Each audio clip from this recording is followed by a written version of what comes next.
تعالیٰ علیہ وسلم نے ارشاد فرمایا قیامت کا دن ہوگا، عرش کے سائے کے علاوہ کوئی سایہ نہیں ہوگا،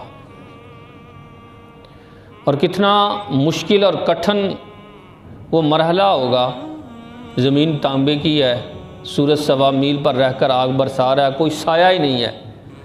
فرمایا 3 اشخاص اس وقت بھی اللہ رب العزت کے عرش کے سائے کے نیچے ہوں گے۔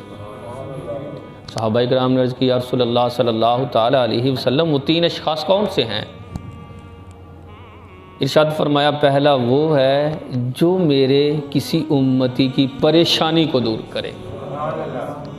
کتنی خوشی کی بات ہے یار کہ مسلمان جب کسی مسلمان کی پریشانی کو دور کرتا ہے، اللہ کتنا اس سے خوش ہوتا ہے کہ قیامت کے دن جب کوئی سایہ نہیں ہوگا، اس وقت اللہ اپنے عرش کے سائے میں اسے جگہ عطا فرمائے گا۔